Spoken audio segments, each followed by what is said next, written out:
जेठानी छोटी है। देखो तो अभी से चेहरे पर ये झुर्रियाँ आ रही हैं। और हमारी सुमन भाभी को देखो, जैसे कल ही कॉलेज से निकली हो। सच कह रही हो ननद जी, ऊपर से सब उनके गुण गाते रहते हैं, सुमन बहू ये, सुमन बहू वो। मैं तो तंग आ गई हूँ उनकी तारीफें सुन सुनकर।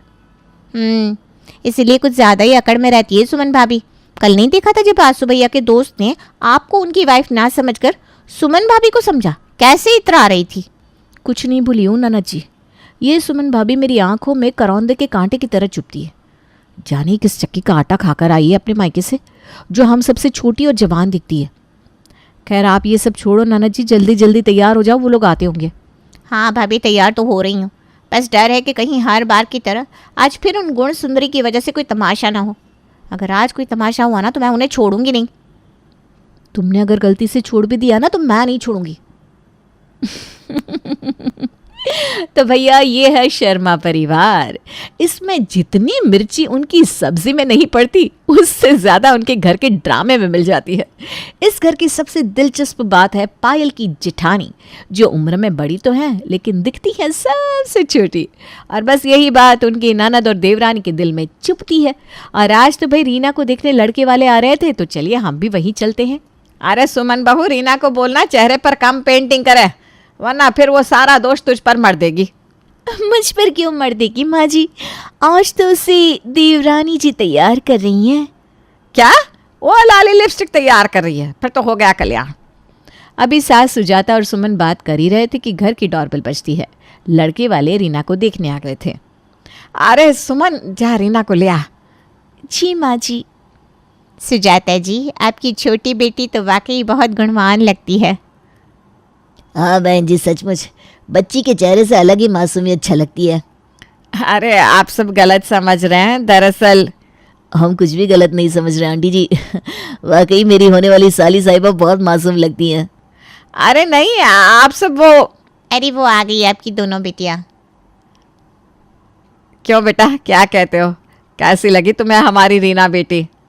बेशक आपकी दोनों बेटियां बहुत सुंदर और गुणवान है, पर मुझे आपकी ये छोटी बेटी बहुत पसंद है। देखो ना कितनी मासूम सी है। मैं इन्हीं से शादी करना चाहता हूँ। अरे ये क्या बेटी बेटी कह रहे हैं आप लोग? और माँ जी आप कुछ बोलते क्यों नहीं हो? ये कोई बेटी नहीं है, ये हमारी जेठानी है सुमन, रीना की बड़ी भाभी। क्या? पर ये तो आप सबसे उम्र में छोटी और जवान दिखती है। हाँ वो क्या है ना, ये कुछ ज्यादा ही बन ठन कर रहती है ना, इसलिए। पायल तुम मुझ पर इल्जाम लगा रही हो, तुम्हारी ये चिंगारी लगाने की आदत जाएगी नहीं। भाभी झूठ बोलो तो काला कौवा काटे, पर ये तमाशा पहली बार तो हो नहीं रहा, पहले भी ऐसा हो चुका है। दिखाई रीना की होती है और पसंद आप कर ली जाती हैं। सुमन भाभी, आप जानबूझकर मुझे लेकर सबके सामने आती है ताकि सब मुझे पसंद ना करके आपको पसंद करे। पायल, आखिर तुम अपने मकसद में कामयाब हो ही गई ना। तुमने रीना के मन में मेरे लिए नफरत के बीज बो ही दिए ना। पर रीना, मैं सच कह रही हूँ, ऐसा कुछ भी नहीं है जैसा तुम सोच रही हो। माँ ये सब कुछ मैं नहीं जानता। अगर ये रीना की भाभी है तो अब इनसे मेरा रिश्ता तो हो ही नहीं सकता। पर मैं बिल्कुल ऐसी लड़की से शादी करना चाहता हूँ जो दिखने में अपनी उम्र से ज़्यादा छोटी और जवान दिखती हो। तो भाई इतना कहकर टोनी और उनके घर वाले वहाँ से सरक लिए। पर अब सुजाता शर्मा के परिवार में एक नया कलेश शुरू हो गया। झूठ बोले तो काला कौवा काटे। देखा नाना जी, आज फिर सुमन भाभी की वजह से आपका रिश्ता टूट गया। आखिरकार जिसका डर था वही हो गया। पायल, तुम रीना के कान भरना बंद करो, ओके? मैं अच्छी तरह समझ रही हूँ तुम हमारे बीच आग लगाकर अपने हाथ सेकने के चक्कर में हो, पर तुम अपनी इस घटिया मंसूबों में कभी कामयाब नहीं हो पाओगी। बस सुमन भाभी, एक तो चोरी ऊपर से सीना चोरी, मैं सब समझ गई हूँ। खैर, अब तो आपको कलेजे को इसी जैसी ठंडक मिल गई होगी ना। अब तो हर किसी को आपने अपने लटकों झटकों से दिखा दिया होगा ना कि आप उम्र में हम सबसे बड़ी है पर दिखती सबसे छोटी और जवान है। तो अब हर जगह आपकी उम्र की सुंदरता की चर्चा होगी। ये सब क्या बकवास है रीना, मैं कुछ बोल नहीं रही हूँ तो तुम मेरे सर चढ़ती जा रही हो। बुगला हंस की चाल चलेगा तो यही सब होगा ना। खैर, तुम लोगों की बकवास से मेरा सिर दर्द हो गया है। चाय बनाने जा रही हूँ, किसी को पीना हो तो आवाज़ लगाकर बता देना। सुमन भाभी की अकड़ तो देखो ननद जी, एक तो इनकी वजह से इतना सब कुछ हो गया। आपसे माफ़ी मांगने की जगह उल्टा धौंस दे रही है। कुछ तो करना पड़ेगा इनका। मैंने सोच लिया इनका क्या करना है। कुछ ऐसा करूंगी कि ये बूढ़ी हो जाएगी, माँ से भी बड़ी दिखेंगी। पर वो कैसे ननद जी? इधर लाओ कान आपके। रीना ने पायल के कान में धीरे से कुछ फुसफुसाया, जिससे पायल की आंखें खुशी से चमक गई। वो लग गई अपने काम में। अगले दिन दोनों चुपके से बाथरूम में घुसी और सुमन के शैम्पू में उन्होंने सफ़ेद डाई मिला दी। फिर दोनों सुमन के नहाने का इंतज़ार करने लगी। अब देखना भाभी, जैसे ही सुमन भाभी बाल धोएंगी ना इस डाई वाले शैम्पू से, उनके सारे बाल सफेद हो जाएंगे। फिर वो बड़ी नहीं, सीधा बूढ़ी दिखेंगी।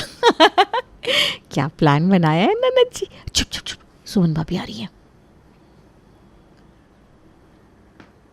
अरे मैंने तो बाल गीले कर लिए, पर आज तो गुरुवार है, शैम्पू कर लिया तो माँ जी डांटेंगी। नहीं नहीं, ऐसे ही नहा लेती हूँ। तो भाई फिर क्या था, सुमन ने सिर्फ पानी से नहा लिया, शैम्पू को तो छुआ तक नहीं। जैसे ही वो बाहर आई, उसके गीले बाल देखकर पायल और रीना की आंखें खुशी से चमक गई। अब वो सुमन के बालों के सूखने का इंतजार करने लगी। कुछ देर बाद, अरे ये क्या, सुमन भाभी के बाल तो पहले की तरह ही चमकदार और काले दिख रहे हैं। वही तो, आप ये कैसे सफ़ेद डाई लाई थी भाभी? कहीं गलती से सफ़ेद की जगह काली डाई तो शैम्पू में नहीं मिला दी? एक काम ना आपसे ढंग से नहीं होता। अरे मैंने सच में सफ़ेद डाई ही मिलाई थी, पर ये कैसे हो गया, समझ में नहीं आ रहा कुछ। एक काम करती हूँ, मैं ही अपने बाल धोकर देखती हूँ, तब पता चलेगा क्या माजरा है। तो भाई फिर क्या था, जैसे ही पायल ने उस डाई वाले शैम्पू से बाल धोए, उसके बाल सफ़ेद हो गए। वो चिल्लाते हुए बाहर आई। अरे भाभी, आपके तो सारे बाल सफ़ेद हो गए, अब तो आप ही बूढ़ी लगने लगी। पर ये हुआ कैसे? समझ में नहीं आ रहा ये सब क्या हो गया नाना जी, मेरे बाल। अरे पायल भाभी, ये क्या लगा लिया आपने? हाँ, आपके बाल ये सफ़ेद कैसे? आप तो दादी जैसी बूढ़ी लग रही हैं। वो क्या है ना देवर जी, एक नया फैशन है, वो आपने टीवी में देखा होगा ना, वो कैसे नई नई हीरोइनें अपने बालों को सफ़ेद रंग से रंगवाती हैं। कितना अच्छा नया सा लगता है, तो मैंने सोचा मैं भी करा लूँ। पायल भाभी, आप तो कमाल करती है। लोग बूढ़े से जवान बनते हैं, आप जवान से बूढ़ी। वो कहते हैं ना, जो दूसरों के लिए गड्ढा खोदते हैं वो खुद ही उस पे गिर जाते हैं। यही पायल और रीना के साथ हो गया।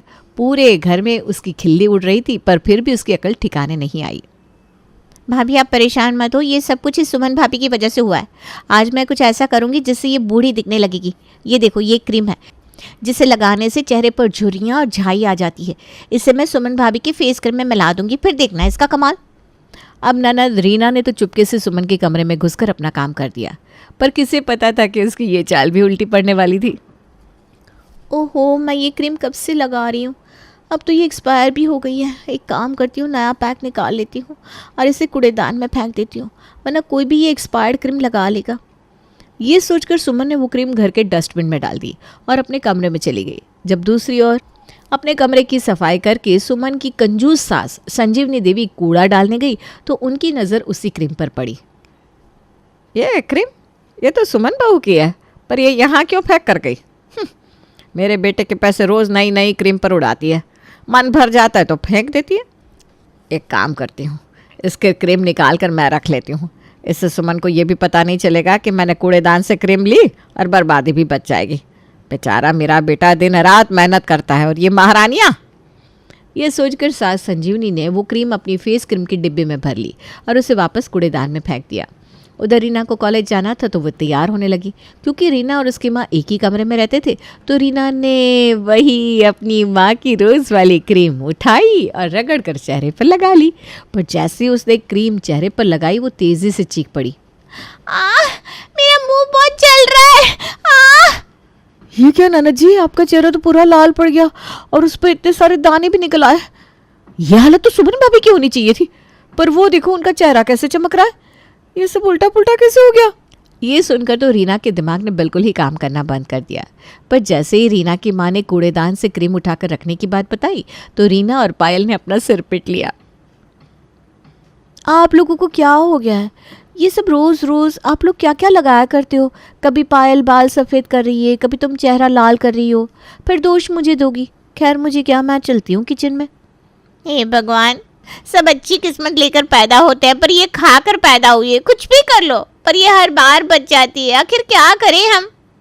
ननद जी, हमारा सब किया उल्टा पड़ रहा है, और ये सुमन भाभी तो दिन पर दिन और चमकती जा रही हैं। पर आप परेशान मत होना, इस बार ऐसी चाय लाई हूँ कि इन्हें बूढ़ा होने से कोई नहीं रोक सकता। बस अब सब आप मुझ पर छोड़ दो और आप जाकर अपना चेहरा डॉक्टर को दिखा लो। सुना है आपको फिर से जल्दी लड़के वाले देखने आ रहे हैं। अगले दिन, सुन, ये जड़ी बूटी वाली चाय बनाई है, भाभी को देंगे। इससे पीकर उनकी आवाज़ तोड़फोड़ हो जाएगी और कहते हैं कि इसे एक बार पीने से ही काम हो जाता है, इंसान की ज़्यादा उम्र दिखने लगती है। ये हम भाभी को पिलाएंगे, फिर देखेंगे कैसी तारीफ होती है। क्या बात हो रही है? कुछ नहीं भाभी, मैं ना ये नई हर्बल चाय लाई हूँ, ये सेहत के लिए बहुत अच्छी है, इसलिए सोचा आज से रोज़ सुबह मैं ही इसे सभी को बनाकर पिलाऊंगी।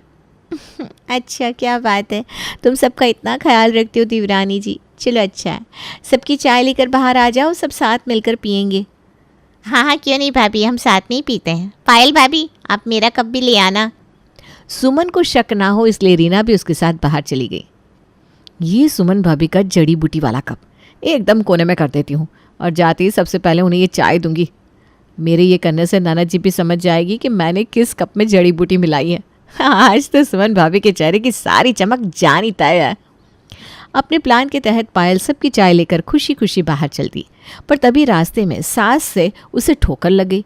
चाय गिरने से बचाने के लिए वो थोड़ी सी घूम गई और सब कुछ इतना जल्दी जल्दी हुआ कि उसे याद ही नहीं रहा कि उसने किस कप में जड़ी बूटी मिलाई थी। हे भगवान, ये क्या हो गया? वो कौन सा कप था जिसमें मैंने सुमन भाभी की वो चाय डाली थी? पायल की तो अब सिट्टी पिट्टी गुम हो चुकी थी।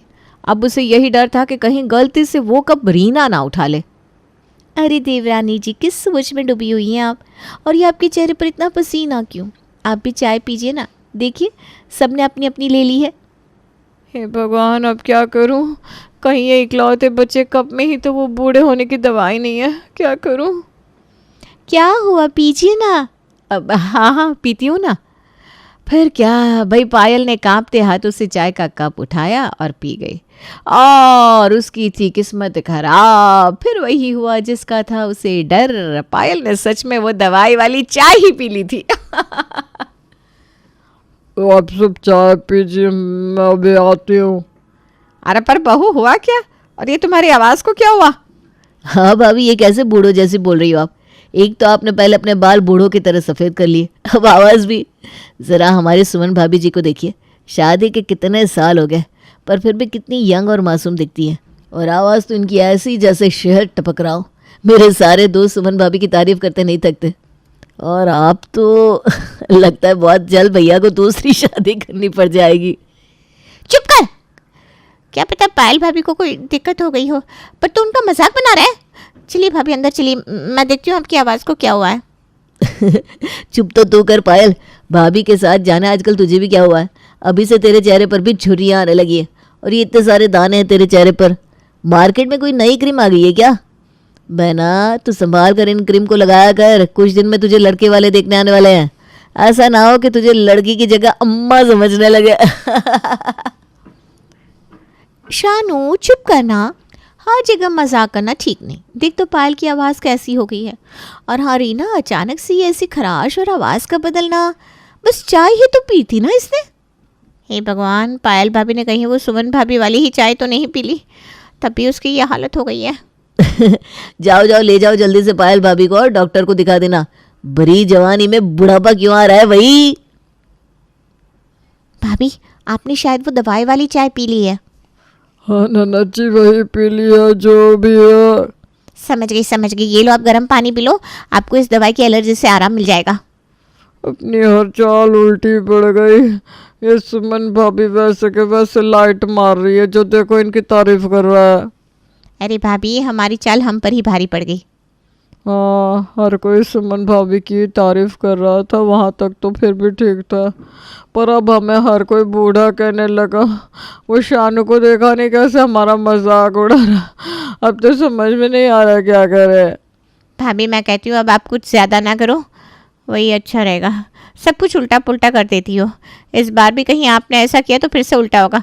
और वैसे भी परसों मुझे लड़के वाले देखने आ रहे हैं। ये तो कोई बात नहीं हुई ननद जी, ये सब आपकी वजह से हुआ है। आपकी बेइज्जती का बदला लेने के लिए मैंने ये सब किया था, और तो और इसमें उल्टा मेरा ही नुकसान हो गया, और आप मुझे सुना रही है। कैसे भी मेरी बेइज्जती? हाँ, आपसे तो मैं काफ़ी ज़्यादा जवान दिखती थी, लोग तो आपको उम्रदाज कहते हैं। खैर, मुझे आपसे कोई बहस नहीं करनी, सैलून में मेरा अपॉइंटमेंट है। रीना अपनी बात कहकर चुपचाप वहां से निकल ली। बेचारी पायल गले में खराश और अपना सा मुंह लिए रीना का मुंह ताकती रह गई। थाली का बैंगन हो रही है ये रीना, मैंने इसके लिए सब कुछ किया और ये मुझे ही ठेंगा दिखाकर चली गई। ये तो चली गई पर मुझे तो कुछ करना होगा, वरना अब मुझे और जलील होना पड़ेगा। 2 दिन बाद रीना को देखने लड़के वाले आ गए। लड़का कुछ सांवला था तो उससे रीना में ज़्यादा ऐप ना निकालकर उसे पसंद कर लिया। और वैसे भी उस सैलून वाली ने पहले ही रीना को चमका दिया था। फिर क्या, कुछ ही दिनों में रीना का चट मंगनी और पट ब्याह हो गया और अब विदाई का टाइम भी आ गया। रीना, तू तो ससुराल जा रही है, पर इस सुमन भाभी को बूढ़ा करने का कुछ तो इलाज बता कर जा। देखो तेरी शादी में भी हर कोई बस यही कह रहा था, पायल की जिठानी छोटी है, पायल की जिठानी छोटी है। मुझसे अब ये सपना बर्दाश्त नहीं हो रहा। जब आपके साथ में मैं थी तब तो आप कुछ ना कर पाई। मुझे आपके लिए दुख है पायल भाभी, पर मैं तो चली अपने ससुराल। अब आप अपना देख लो, बस इतना संभाल के कहीं 29 की उम्र में 60 की ना बन जाना आप।